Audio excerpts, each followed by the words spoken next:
Okay, so the other half of this discussion is to talk about prices and inflation. Again, we're measuring. So, inflation is a sustained increase in the general price level. If prices go up tomorrow and then down the next day, that wasn't inflation. It has to be sustained, it has to last a period of time. And then general price level. It's not required that all prices go up. Right now, some prices are going down and some prices are going up, but we still have inflation because more prices are going up than going down. Okay, so it's got to be sustained over a period of time, and most prices have to go up, but not general price level. So when we talk about inflation, we measure the price level, how high prices are compared to where they were, and then the inflation rate is how fast they're going up. So if the inflation rate's 3%, that means prices are going up 3% a year.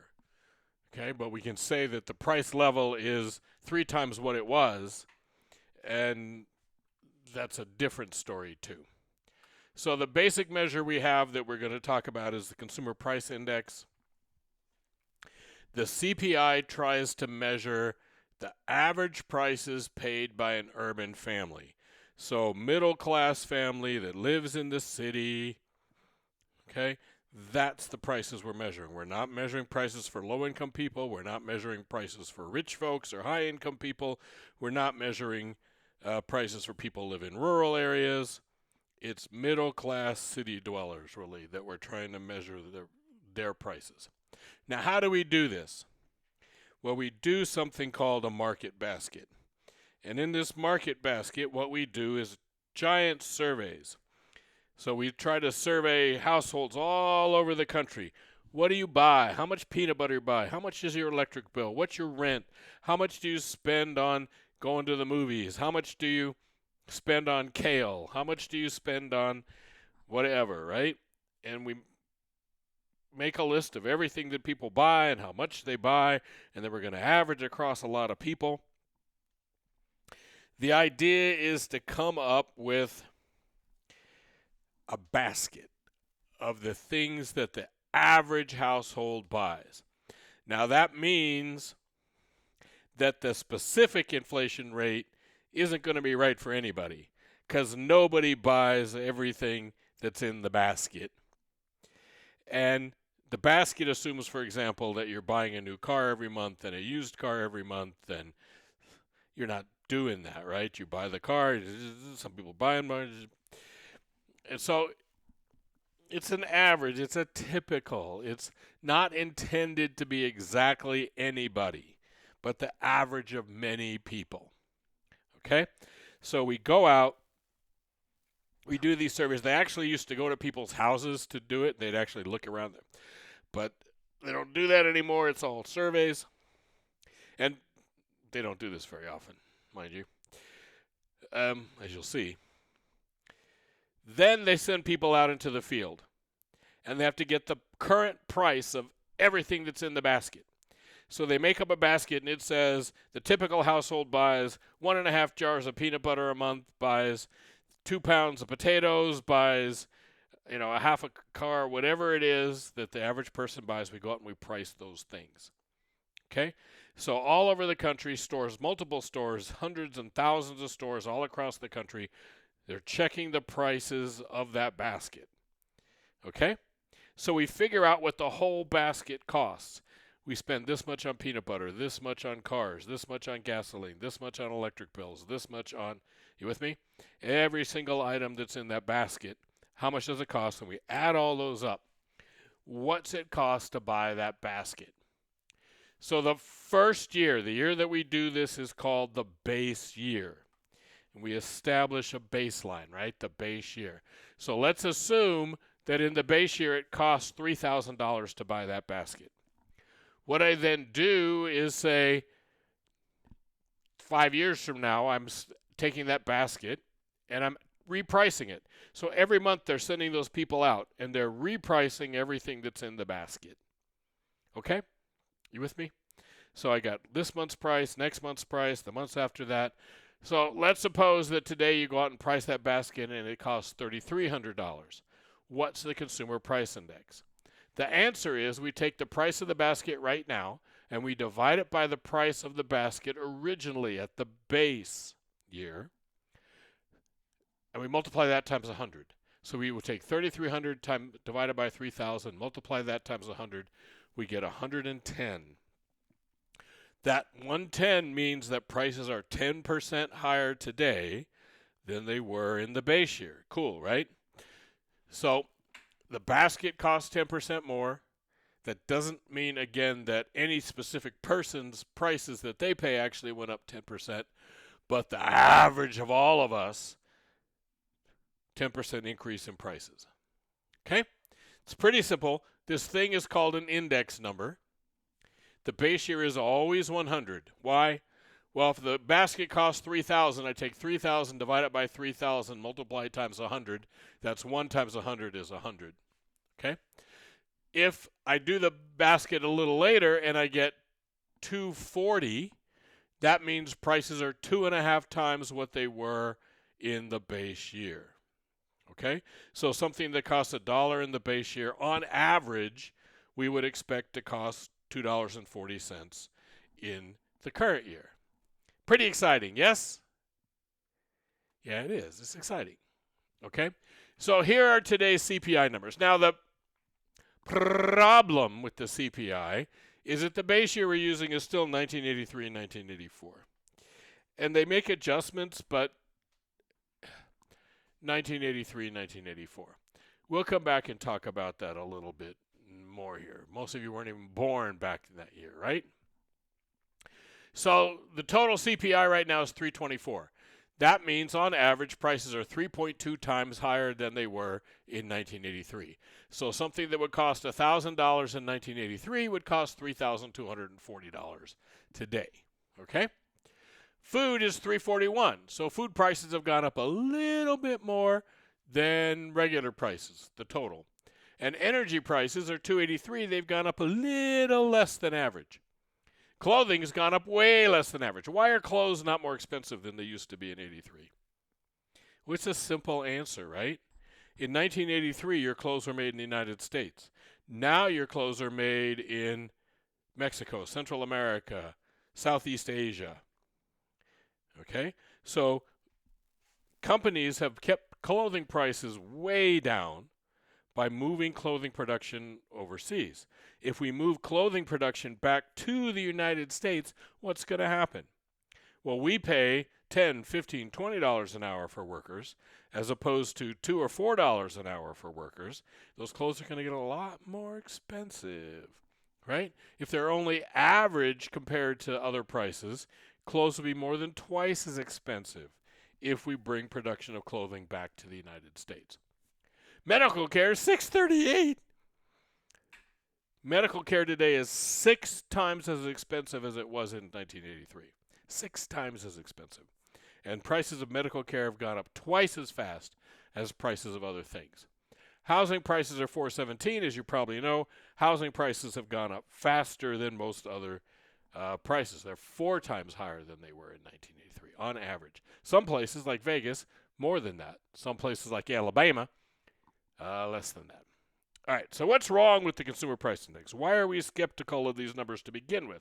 We're obviously skeptical because they have less staff doing it. There's issues, right? They just fired the person who reported a bad number, and that makes people less likely to report bad numbers.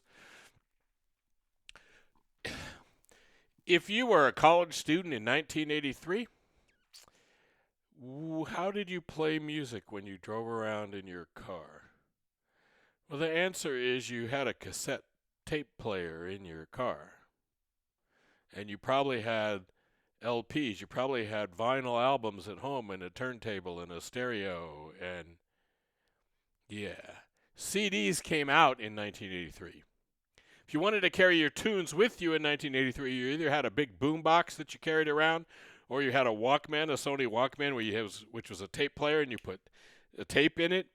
I used to have to fly around that time to Reno a lot, and I would put cassette tapes in my little tape player with my headphones and listen to music on the way to Reno.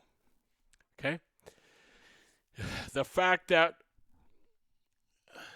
we don't buy the same things today creates a substitution bias. And there's a more specific one that relates to the example I just gave you. But the other side to this is if beef prices shoot way up, which they've been doing, beef prices are just the highest they've ever been, and they're shooting up at double-digit rates. Okay? Are you going to buy the same amount of beef, or are you going to buy less beef? You're probably going to buy less beef, right? You're going to substitute. You're going to buy more chicken or more pork or whatever is cheaper. So the consumer price index is going to be off in the sense that it's reporting all these high beef prices, and the high beef prices have actually driven you away from buying beef. So the effect of the inflation on you is less because you're not buying beef, but it also has changed your consumer patterns, your buying patterns, and it's a negative impact because it changed your buying patterns. So this is substitution bias. As prices go up, we change our behavior. We don't like things that are expensive. We like things that are cheaper. And so if the price of one thing's going up, well, it might buy a substitute for that thing, right? So instead of going out to a nice sit-down Mexican restaurant, maybe we go to Chipotle. Or instead of going to, Morton's Steakhouse, we go to Outback Steakhouse. So we end up spending less money on dining out, even though prices have gone up because we've substituted away from a higher price restaurant to a lower price restaurant. So inflation changes our behavior, and those changes aren't necessarily picked up in the consumer price index. Okay? Substitution bias. Increase in quality bias. Now, you would think people always walking around go, oh, things are better in the old days.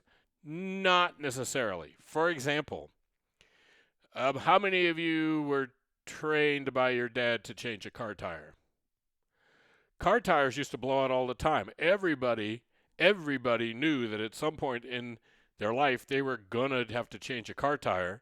Cars all had 5 tires. They had a normal size spare in the trunk because at some point you were going to have to change the tire. Well, tires don't go out as often. Tires rarely go out on us. Okay? Tires are so good. A lot of cars, I have 2 vehicles. One of them doesn't come with a spare at all, and one of them comes with a pump and a thing so you can pump it back up. No, people don't expect flat tires anymore. They still get them, but they don't expect them. And at the same time, tires last a lot longer. It was normal for tires to last 20, 30,000 miles in the old days. Now it's normal for tires to last 50, 60, 70,000 miles. Tires are way better quality than they used to be. Okay? In a lot of ways, cars are better quality than they used to be. Right? All the technology, all of the driving aids. Okay? Some things are not as good as they used to be, but a lot of things are better than they used to. Medical care is more expensive, but there's also a lot of new things in medical care. Right? So, quality of a lot of items is better, and it doesn't get picked up in the consumer price index. At the same time, some items are lower quality, and we have something called shrinkflation. I didn't write that on here. I should have. Shrinkflation. There's less cereal in the cereal box than there used to be. Candy bars are smaller than they used to be. There's less tomatoes in the ragu jar. Okay? Things are getting smaller. Big Macs are smaller than they used to be. Right? Look at a picture. If you look, there's people who do the side-by-side, the old Big Macs versus the current Big Macs. I've never eaten a Big Mac. I'm not a McDonald's guy. But things are getting smaller. The burritos at Taco Bell are smaller than they used to be. Okay? One of the complaints about Chipotle is that over the last few years, the serving sizes have shrunk, especially if you order it for like DoorDash or something like that. You get less food from Chipotle than you used to. Okay? If you're still there and you eat it there, you get a good size whatever. But if you take it out, So we have this shrinkflation problem that lunch at Chipotle, the price went up and the amount of food you get went down, or at McDonald's, the price goes up, the amount of food you get goes down, right? Taco Bell, the price goes up, the size of the burrito goes down, you're getting less. So maybe you're paying the same amount, but it's smaller. Starbucks, the big drink used to be 32 ounces, and now it's 31 ounces. Okay? And a lot of places you go to, the cups are a little bit smaller than they used to be, and they have an ounce fewer or half an ounce less in it than it used to. Okay? So we have a problem that we're not measuring quality effectively, and we have a problem that we shrink something, so there's less, but it's still being paid for as a one thing. Right? So it's one burrito, it costs this much. I still have the one burrito, it costs this much. The biggie fry at Wendy's used to be the biggest French fry, and now it's the smallest French fry. They just moved the name down, okay? And the price changes. So we lose things because something's quality is increasing. We lose accuracy because some things are getting smaller, and yet we're paying the same price for the smaller thing, okay? And then we have introduction of new things. So when did CDs come out? When did they start making compact discs? That was 1983. And we've evolved past that. How many of you buy compact discs? Probably few of you. Okay? So as we go from LPs and tape to CDs to downloading MP3s to streaming, all of that needs to somehow get reflected in the CPI, but how do we fix the basket? Right? We have a price of things back in 1983 that doesn't include streaming. It doesn't include, right? It doesn't include DVDs. It doesn't include, it has old style televisions in it. It doesn't. There's a long list of things we have today that we didn't have back then, and things that we had back then that are gone. So how can we accurately compare prices between 1983 and now? And the answer is we really can't. We kind of have to, so we have a feel for things. But you have to know, and we all have to know, that there's huge inaccuracy in trying to capture in this consumer price index the real change in prices over time. Things are shrinking, quality's changing, and we're buying wholly different things than we were buying. So we have issues. We have consumer